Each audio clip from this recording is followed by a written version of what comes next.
Hi welcome back to my channel. ఈరోజు కథ పెదవి దాటిని ప్రేమ 12వ భాగాన్ని వినేద్దాం. ప్రియని తీసుకుని అందరూ అర్జున్ వాళ్ళ ఇంటికి వెళ్తారు. కార్ అర్జున్ వాళ్ళ ఇంటి ముందు ఆగగానే రంగమ్మ ఎర్రనీళ్ళతో రెడీగా ఉంటుంది దిష్టి తీయడం కోసం. ప్రియా బయటికి రాగానే రంగమ్మ దిష్టి తీయడం చూసి ఎవరు వీళ్ళు అని అనుకుంటూ ఇంటి చుట్టూ చూస్తూ ఇది ఎవరి ఇల్లు అని శేఖర్ని అడుగుతుంది. అర్జున్ సార్ వాళ్ళ ఇల్లు అని శేఖర్ చెప్పగానే హో, మామయ్య వాళ్ళకి హైదరాబాద్లో కూడా ఇల్లు ఉందనుకుంటా అనుకొని లోపలికి వెళ్తుంది. ప్రియని అర్జున్ జాగ్రత్తగా పట్టుకొని తీసుకుని వెళ్ళడం చూసి బావకి మా అక్కంటే చాలా ఇష్టంలా ఉందే అని అనుతో అంటుంది. బావ ఎవరే? మీ బావ అని అడుగుతుంది అను.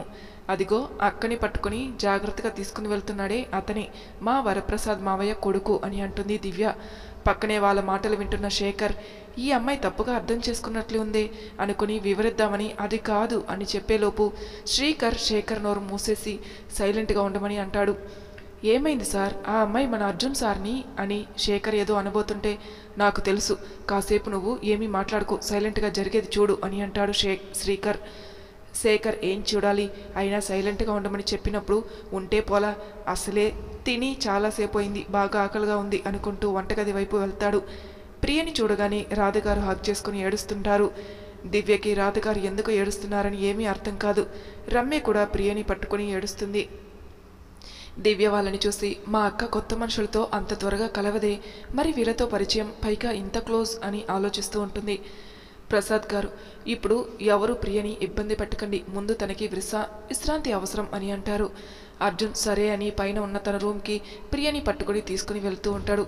దివ్య తన ఆలోచనలకు బ్రేక్ వేస్తూ బావా ఆగు, అక్కని నేను తీసుకుని వెళ్తాను అని అంటుంది. అంతే, దివ్య అర్జున్ని బావా అని పిలవడంతో అందరూ షాక్ అయి చూస్తారు. అను తప్ప ప్రియా ఫ్రెష్ అయ్యి వచ్చి కూర్చుంటుంది. అక్క, నువ్వు ఇక్కడే ఉంటున్నావా? అంటే నీ బట్టలు ఇక్కడ ఉన్నాయి కదా, అందుకే అడిగాను అని అంటుంది. ప్రియా మౌనంగా అవును అని తల ఊపి దివ్య ఇంత బాధను గుండెల్లో మోస్తూ పైకి నవ్వుతూ ఎలా ఉన్నావే అని అంటుంది. బాధలు ఎవరికి ఉండవక్క, ఒక్కొక్కరికి ఒక్కో బాధ, ప్రతి బాధకి ఎవరో ఒకరు కారణం అవుతారు. అలా మన బాధకి పృథ్వీ కారణమయ్యాడు. ఒకరి వల్ల ప్రాబ్లం వచ్చిందని ఏడుస్తూ కూర్చుంటే పోదు కదా, ఎదురు తిరిగి పోరాడితే పోతుంది అని ప్రియా కళ్ళు తుడిచి ధైర్యం చెప్తుంది దివ్య. ప్రియా దివ్యని హగ్ చేసుకోబోతే దివ్య ప్రియా ఆపేస్తుంది. ఏమైంది అంటుంది ప్రియా. దివ్య తన బట్టల వాసన చూసుకుని యాక్, చెమట కంపు, నేను వెళ్ళి స్నానం చేసి వస్తాను, నీ బట్టలు ఇవ్వు అని అంటుంది. ప్రియా దివ్యని హక్ చేసుకుని వయసులో నాకన్నా చిన్నదానివైనా అర్థం చేసుకోవడంలో అమ్మవి, బాధ్యతలు తీసుకోవడంలో నాన్నవి అయ్యావే అని అంటుంది. అబ్బా అక్క, ఇప్పటికీ నీ భారీ సెంటిమెంట్ డైలాగ్స్ ఆపితే నేను వెళ్ళి ఫ్రెష్ అయి వస్తాను, అసలే ఆకలిగా ఉంది అని అంటుంది. అయ్యో ఆకలిగా ఉందా, ఉండు అని తన బట్టలు ఇస్తూ నువ్వు వెళ్ళి ఫ్రెష్ అవ్వు, నేను నీకోసం ఏమైనా తినడానికి తీసుకుని వస్తాను అని అంటుంది ప్రియా. నువ్వు రెస్ట్ తీసుకో అక్క, ఫుడ్ వస్తుంది అని అంటుంది దివ్య. ఎలా వస్తుంది అంటుంది ప్రియా. మా అమ్మమ్మ తీసుకుని వస్తుందిలే అని చిన్న నవ్వు నవ్వి వాష్రూమ్లోకి వెళ్ళిపోతుంది దివ్య. అమ్మమ్మ తీసుకుని వస్తుందా, ఏం మాట్లాడుతుంది ఇది అనుకుంటుంది ప్రియా. కింద దివ్య అర్జున్ని బావాని ఎందుకు అర్థం కాక అందరూ అర్జున్ వైపు చూస్తూ ఉంటారు. అర్జున్ కూడా అయోమయంలో ఉంటాడు. శ్రీకర్ వాళ్ళ డౌట్కి క్లారిటీ ఇద్దామనుకొని అక్కడ ఉన్న అను ఉండడం చూసి సైలెంట్ అయిపోతాడు. కిచెన్లోకి వెళ్ళి రంగమ్మను విసిగిస్తూ ఎలాగోలా తనకి నచ్చిన ఫుడ్ ప్రిపేర్ చేయించుకుని తింటున్న శేఖర్ని చూసి అబ్బా, వీడికి ఎప్పుడు ముందు తిండి తర్వాత ఎవరైనా అనుకుంటూ శేఖర్ తిన్నది చాలు, ఇక ఇంటికి వెళ్దామా అని రాధగారికి అర్జున్కి చెప్పి అక్కడి నుండి శేఖర్ని తీసుకొని వెళ్ళిపోతుంది రమ్య. అను కిచెన్లోకి వెళ్ళి ప్లేట్లో కొన్ని ఫ్రూట్స్, గ్లాసులో పాలు తీసుకుని ప్రియా రూమ్ దగ్గరికి వెళ్ళి డోర్ని తడుతుంది. దివ్య ఫ్రెష్ అయి బయటికి వచ్చి చెప్పానా, అమ్మమ్మ ఫుడ్ తీసుకుని వచ్చేసింది అంటూ డోర్ ఓపెన్ చేస్తుంది. ఎదురుగా ఉన్న అనుని చూసి రా అమ్మమ్మ లోపలికి, నీ గురించి అక్కకి చెప్తున్నా అని అంటుంది. ప్రియా ఎవరా ఆ అమ్మమ్మ అని ఆత్రంగా డోర్ వైపు చూస్తుంది. అను లోపలికి రావడం చూసి దివ్య అమ్మమ్మ వస్తుంది అన్నావు, అను వచ్చింది అని అడుగుతుంది. అను ఫుడ్ ప్లేట్ని దివ్యకిచ్చి నన్ను అమ్మమ్మ అని అనవద్దని నీకెన్నిసార్లు చెప్పాను అంటూ ప్రియకి పాలు ఇస్తూ చూడక్క, హాస్టల్లో ఉన్నప్పుడు కొంచెం దీనిపై కేర్ చూపించాను, అప్పటి నుండి అమ్మమ్మ అని నన్ను ఏడిపిస్తుంది అని అంటుంది. నాకు ఇప్పుడు ఆకలిగా లేదు, తర్వాత తాగుతాను అని. ఎందుకు దివ్య అనుని ఏడిపిస్తున్నావు, అయినా అమ్మాయిని పట్టుకొని అమ్మమ్మ అని పిలుస్తావేంటే అంటుంది ప్రియ. బాగా రెడీ అయితే దిష్టి చుక్క పెట్టుకో, జుట్టు విరబూసి నిద్రపోకు, తల నూనె పెడతాన్రా అంటూ అమ్మమ్మలే చేస్తారు, అమ్మాయిలు కాదు. అందుకే ఇది మా అమ్మమ్మ. చూడు, ఫుడ్ కూడా నాకు ఆకలేస్తుందని చెప్పకుండానే తీసుకుని వచ్చింది మా అమ్మమ్మ. మళ్ళీ నన్ను అమ్మమ్మ అంటావా, ఉండు నీ పని చెప్తాను అంటూ అను దివ్య వెనుక పరిగెడుతుంది. దివ్య అనుకి దొరకకుండా ప్రియా మంచం చుట్టూ తిరుగుతుంది. ప్రియా వాళ్ళని చూస్తూ నవ్వుతూ అను తెచ్చిన పాలు అన్నీ తాగేస్తుంది. అను దివ్య వైపు చూసి మిషన్ కంప్లీట్ అని కళ్ళతో సైగ చేస్తుంది. దివ్య రిలాక్స్గా సోఫాలో కూర్చొని తింటూ, అక్క ఇది నీ రూమ్ కదా అని అడుగుతుంది. ప్రియా అవును అంటుంది. మరి అదేంటి వాష్రూమ్లో gents face creams, trimmers and tooth బ్రష్లు కూడా 2 ఉన్నాయి అని అడుగుతుంది.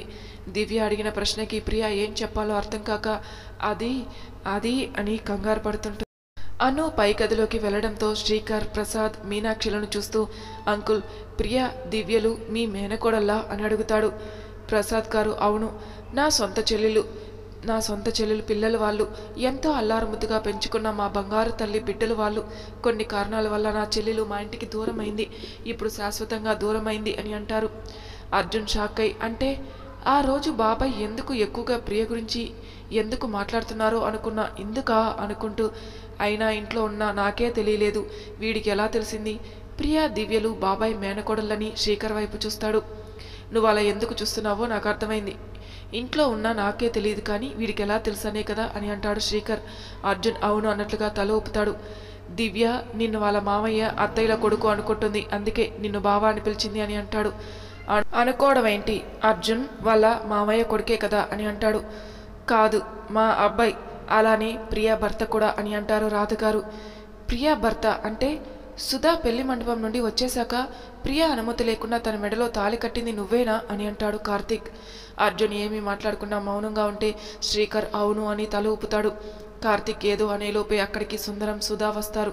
వాళ్ళతో పాటు పంకజం కూడా వస్తుంది ప్రియని చూడడం కోసమని. ప్రియకి ఏం చెప్పాలో అర్థం కాక అది అంటూనే ఉంటుంది. ఇది బావ గది కదూ, నాకు తెలుసులే, మావయ్య నీకోసం బావని వేరే గదికి షిఫ్ట్ చేసి ఉంటారు, పాపం బావ కొన్ని థింగ్స్ ఇక్కడే వదిలేశాడు అని అంటుంది దివ్య. ప్రియకి ఏం అర్థం కావు దివ్య మాటలు. మావయ్య బావ ఏంటి, ఏం మాట్లాడుతుంది ఇది అనుకొని, మావయ్య ఏంటి, వాళ్ళు నీకు ముందే తెలుసా అని అడుగుతుంది ప్రియ. వరప్రసాద్ గారినే మావయ్య అని అంటుంది అని ఎక్స్పెక్ట్ చేసి అడుగుతుంది. హో నీకు చెప్పలేదు కదా, ఆ అమ్మ వాళ్ళ అన్నయ్యని నేను వైజాగ్లోనే కలిశాను, ఎంత ప్రేమగా చూసుకున్నారో తెలుసా, నన్ను మీనాక్షి అత్త కూడా చాలా మంచిది అని అంటుంది. ప్రియకి కొంచెం అర్థమైనట్లుగా అనిపించి, అమ్మ వాళ్ళ అన్నయ్య ప్రసాద్ మావయ్య, మన మావయ్య కింద ఉన్న మావయ్య అని అంటుంది. అవునక్క, కింద ఉన్న ప్రసాద్ మావయ్య మన మామయ్య వాళ్ళ అబ్బాయి కూడా చాలా హ్యాండ్సమ్గా ఉన్నాడు, పైగా నువ్వంటే ఇష్టం అనుకుంటా అని అంటుంది. ప్రియకి దివ్య మాటలు ఏవీ వినపడవు. చిన్నప్పటి నుండి వాళ్ళకి ఎవరూ లేరని, అందరి పిల్లల్లా మేము మా అమ్మమ్మ గారింటికి, మేనమామ మేనత్తల్లా ఇంటికి వెళ్తే బాగున్ను అనుకునేది. ప్రియ ఇప్పుడు తనకి ఒక బంధం ఉంది అని, అమ్మా నాన్నలు వదిలి వెళ్ళిన ప్రపంచంలో తన చెల్లెలు ఒంటరి వాళ్ళం కాదు అన్న సంతోషంలో కిందికి వెళ్తుంది. దివ్య వెనక్కి తిరిగి మాట్లాడుతూనే ఉంది. ప్రియ వెళ్ళడం గమనించదు. అను వాళ్ళ బావకి కాల్ చేసి తనని పికప్ చేసుకోవడానికి రమ్మని చెప్పి అడ్రస్ చెప్తుంటుంది. ప్రియా పరుగున వచ్చి ప్రసాద్ గారిని పట్టుకుని ఏడుస్తుంటుంది. రాధగారు కంగారుగా, ఏమైంది తల్లి, ఎందుకు ఏడుస్తున్నావు అని అడుగుతారు. ప్రియకి సంతోషంలో మాటలు రావు. ప్రియా ఏమి చెప్పకపోవడంతో సుందరం కూడా, ఏమైంది తల్లి, ఎందుకు ఏడుస్తున్నావు అని అడుగుతారు. ప్రియా తనని తను తమాయించుకొని ప్రసాద్ గారిని వదిలి, మావయ్య ఇన్ని రోజులు ఎందుకు నాతో చెప్పలేదు, మీరు మా మేనమామ అని అంటుంది. ప్రసాద్ గారు నవ్వి, ఏమని పరిచయం చేసుకోవాలి తల్లి, ఆ రోజు మీ అమ్మని ఇంటి లోపలికి రానివ్వకుండా కట్టుబట్టలతోనే అత్తారింటికి పంపించాం, ఆ దౌర్భాగ్యం మేము తల్లి అని పరిచయం చేసుకోలేక ఆగిపోయాను తల్లి అని అంటారు. అలా అనకండి మావయ్య, అమ్మ ఎప్పుడు మిమ్మల్ని తలుచుకొని బాధపడేది అంటుంది ప్రియ. దివ్య ఎంత మాట్లాడుతూ ఉన్నా ప్రియ రెస్పాండ్ అవ్వకపోవడంతో వెనక్కి తిరిగి ప్రియ లేకపోవడం చూసి బాల్కనీల వైపు చూస్తుంది. అక్కడ అను ఫోన్ మాట్లాడుతూ ఉంటుంది. ప్రియ ఉండదు, కిందికి వెళ్ళి ఉంటుంది అనుకుని కిందికి వస్తుంది దివ్య. అదే సమయానికి అందరూ ప్రియ యోగక్షేమాలు అడుగుతుంటే పంకజం కూడా ప్రియని పలకరించి, పోనీలే, అనుకోకుండా పెళ్లి జరిగినా చేరవలసిన చోటుకే మన ప్రియ చేరుకుంది అని అంటుంది. ప్రియా అని పంకజం అనగానే కిందికి వస్తున్న దివ్య ఆగిపోయి, అనుకోకుండా పెళ్లి జరగడం ఏంటి అని అంటుంది. అందరూ షాక్ అయి దివ్యని చూస్తుంటే పంకజం నవ్వుతూ, నిజమేగా దివ్య, మీ అక్క పెళ్లికి అసలు కారణం నువ్వేగా, ఎలా అయితేనే చేరవలసిన ప్లేస్కే చేర్చావు అని అంటుంది. సుధా సైలెంట్గా ఉండమని ఆవిడకు సైగ చేస్తుంది, కానీ పంకజం పట్టించుకోదు. దివ్య సీరియస్గా ఫేస్ పెట్టి, ఏం మాట్లాడుతున్నావా ఆంటీ, మా అక్కకు పెళ్లి అవడం ఏంటి అని అంటుంది. సుందరం ఏదో ఒకటి చెప్పి టాపిక్ డైవర్ట్ చేయాలని అనుకుంటుంటే రాధగారు, వద్దు అన్నయ్య గారు, ఎన్ని రోజులని దాస్తాం అని ఆపేస్తారు. అదే దివ్య, నువ్వు సుధని తీసుకుని వెళ్ళిపోయిన తర్వాత మండపంలో గొడవ జరుగుతుంటే ఆ పెళ్ళికొడుకు కోపంలో ప్రియా మెడలో తాళి కట్టాడు అని అంటుంది. దివ్య కోపంగా సుందరం వైపు చూస్తుంది. సుందరం తలదించుకొని నిలబడతాడు. ఎవరు ఆ పెళ్ళికొడుకు అని కోపంగా నొక్కి నొక్కి అంటుంది దివ్య. అదే, నువ్వు మీ మామయ్య కొడుకని బావా అని పిలుస్తున్నావే అతనే అర్జున్ అని అంటాడు కార్తీక్. మా అక్క ఇష్టంతో పని లేకుండా అతను తాళి కట్టేస్తే పెళ్ళి అయిపోతుందా? మీరంతా దాన్ని సపోర్ట్ చేస్తున్నారా అని అంటుంది. దివ్యకి నచ్చజెప్పే ప్రయత్నం చేస్తారు రాధగారు. ప్లీజ్ ఎవరు ఏం మాట్లాడకండి, ఇది పెళ్ళి కాదు. అతని పెళ్లి చెడగొట్టినందుకు అతను కావాలని తాళి కట్టి మా అక్క జీవితాన్ని నాశనం చేయాలని చూశాడు అని అంటుంది. దివ్య అది కాదే అంటుంది ప్రియ. నువ్వేం మాట్లాడుకు, పద ఇక్కడి నుండి, మన ఇంటికి ఇప్పుడే అని అంటుంది దివ్య. ప్రియ రాధగారితో, అత్తయ్య, దివ్య చాలా కోపంగా ఉంది. తన కోపంలో ఉంటే ఎవరి మాట వినదు. తను కొంచెం కూల్ అయ్యాక మెల్లిగా సర్ది చెప్పి ఒప్పిస్తాను అంటుంది. ప్రియ రాధగారితో మాట్లాడుతూ ఉండగా దివ్య ప్రియని గట్టిగా, వస్తున్నావా లేదా? అమ్మ నాన్న లేనట్టే నేను కూడా లేననుకుంటావా? దివ్య మాటలకు ప్రియ కళ్ళు చెమ్మగిల్లుతాయి. సుందరం గారు, దివ్య ఏంటి ఆ మాటలు అని అడగ్గా, మీరెవరు మాట్లాడకండి బాబాయ్. అతను మనపై ఉన్న కోపంతో అక్క మెడలో తాళి కట్టాడని తెలిసినా కూడా అక్కని అతని వెంట ఎలా పంపారు అని అంటుంది. సుందరం దివ్య అడిగిన ప్రశ్నకు సమాధానం ఇవ్వకుండా మౌనంగా ఉండిపోతారు. దివ్య ప్రియా చేతి పట్టుకొని రా అక్క అని బయటికి తీసుకుని వెళ్ళగా అప్పుడే చైతన్య, అను బావ అనుని పికప్ చేసుకోవడానికి వస్తాడు. చైతు కార్ పార్క్ చేయడానికి చూస్తుండగా, చైతు మమ్మల్ని మా అడ్రస్లో దింపు అని కారు ఎక్కుతుంది. డ్రాప్ చేస్తా కానీ అను ఏది అని అడుగుతాడు. అనుని మళ్ళీ వచ్చి తీసుకుని వెళ్ళు అని సీరియస్గా అంటుంది దివ్య. ఏమైంది అలా మాట్లాడుతున్నావు అని ఎదురుగా ఉన్న మిర్రర్ని సరిచేస్తూ దివ్య ఫేస్ చూస్తాడు. కోపంగా చూస్తూ ఉంటుంది. అలా దివ్యని చూడగానే చైతుకి భద్రకాళలా కనిపిస్తుంది. బాబోయ్, అనవసరంగా దీన్ని గెలగడం ఎందుకు? అసలే కోపంలో ఉన్నట్లుగా ఉంది. చెప్పింది చేస్తే పోలే అనుకుంటే కారు పోనిస్తాడు. బాల్కనీలో జానుతో ఫోన్ మాట్లాడుతూ ఉన్న అను వాళ్ళ బావ కారు రావడం, దివ్య ప్రియని తీసుకుని కారు ఎక్కి వెళ్ళడం చూసి వెంటనే కిందికి వస్తుంది. వేగంగా మెట్లు దిగుతూ, సుధా, దివ్య ఎందుకు అక్కని లాక్కుని వెళ్తుంది అని అడుగుతుంది. సుధా జరిగింది చెప్తుంది. అనుకి కూడా దివ్య చేసిందే కరెక్ట్ అనిపించి ఏం మాట్లాడుకున్నా సైలెంట్గా ఉండిపోతుంది. క్షమించండి అక్కయ్య గారు, దివ్యకి ప్రియ పెళ్లి గురించి తెలిసే అనుకున్నాను అని అంటుంది. మేము మెల్లిగా చెప్పుకునే వాళ్ళం కదా, మీకెందుకండి? ప్రియని చూడడానికి వచ్చిన వాళ్ళు చూసి వెళ్ళాలి, అనవసరమైన విషయాల్లో తలదొచ్చకూడదు అని సుధా అంటుంటే, నువ్వు ఊరుకో సుధా, ఆవిడ మాత్రం కావాలనే చేసిందా చెప్పు అని అంటారు సుందరం గారు.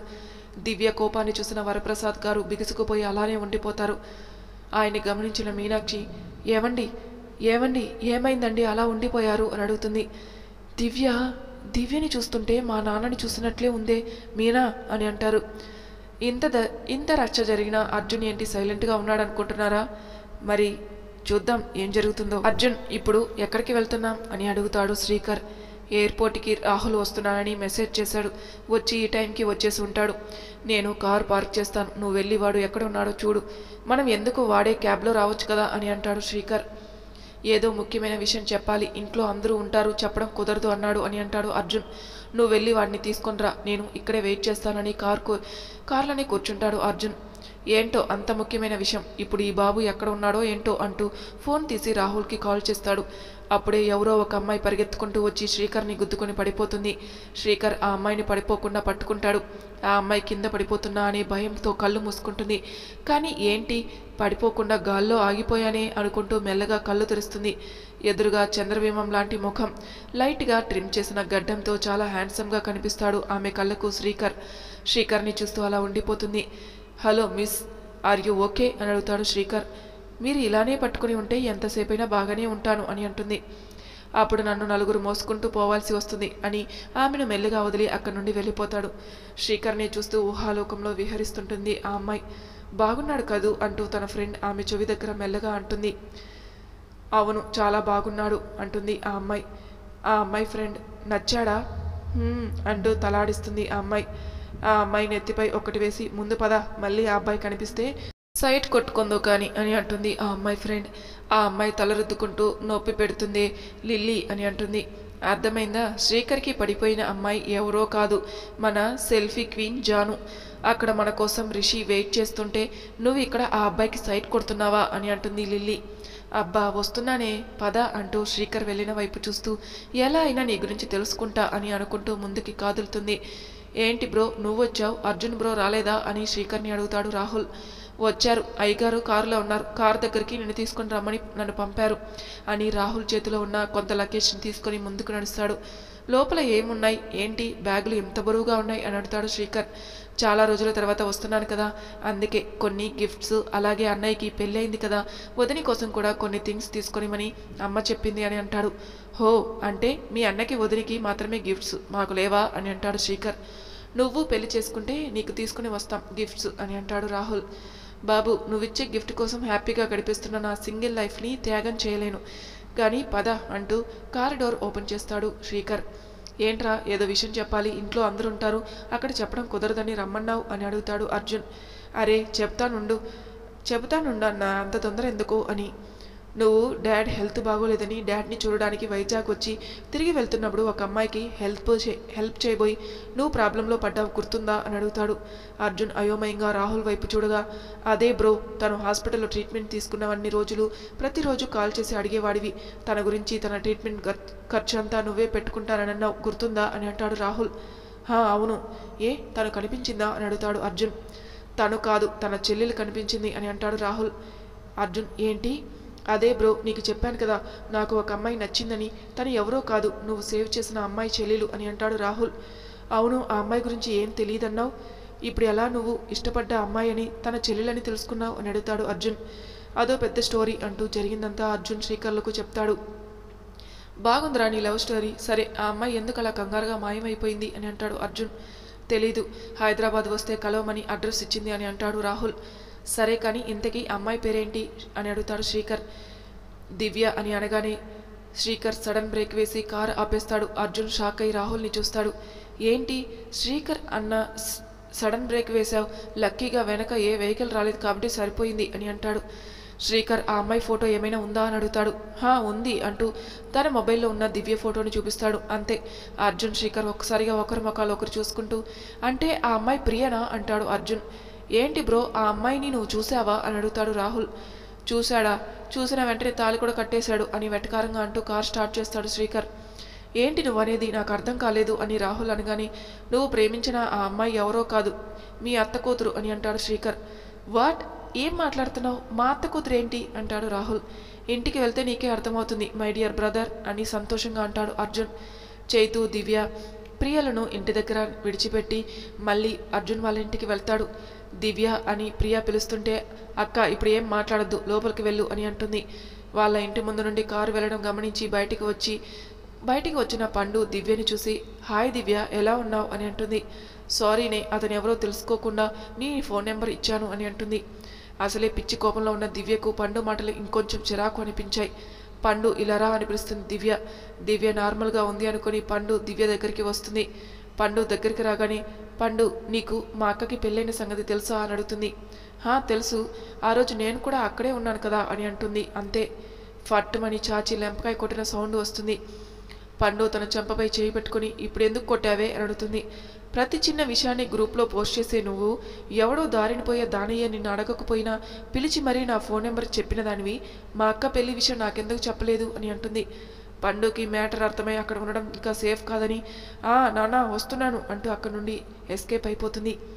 దివ్య లోపలికి రాగానే, ప్రియా, దివ్య నేను చెప్పేది విను ఒకసారి అని ఉంటుంది.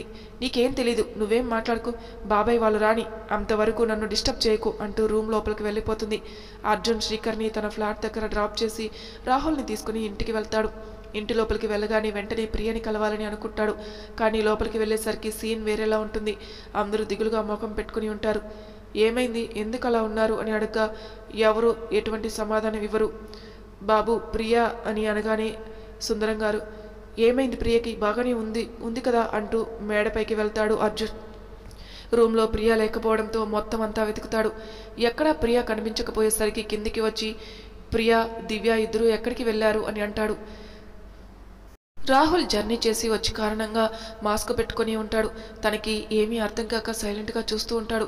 అనుని తీసుకుని వెళ్ళడానికి లోపలికి వస్తూ, చైతు ఏమైంది అను, మన లేడీ టైగర్కి అంత కోపంగా ఉంది, పాపం కారులో ప్రియా మాట్లాడడానికి ట్రై చేసినా గుర్రుమంటూ చూస్తుంది అని అంటాడు. వాళ్ళ అక్కని ఇతను బలవంతంగా పెళ్లి చేసుకున్నాడని తెలిసింది, అందుకే అలా ఉంది అని అంటుంది అను. చైతు షాక్ అయి, ఏంటి నువ్వు అనేది అని అంటాడు. ప్రియకి పెళ్ళి అయిపోయిందా, అది బలవంతంగానా, బయట వ్యక్తిని నీకే అంత షాకింగ్గా ఉంటే మరి అనుకి ఎలా ఉంటుందో చెప్పు అని అక్కడ ఉన్న వాళ్ళందరినీ చూస్తూ ఉంటుంది. అర్జున్కి దివ్య ప్రియని తీసుకుని వెళ్ళిపోయిందన్న మాటే చెవులో మారం రోగుతుంది. మరి తర్వాయి భాగంలో ఏం జరుగుతుందో నెక్స్ట్ ఎపిసోడ్లో తెలుసుకుందాం. అంతవరకు నా ఛానల్ని సబ్స్క్రైబ్ చేయని వాళ్ళు ప్లీజ్ సబ్స్క్రైబ్ చేసుకోండి. లైక్ చేసి షేర్ చేయండి. మీ అభిప్రాయాలు నాకు కామెంట్ రూపంలో తెలియజేయండి. Thank you for listening.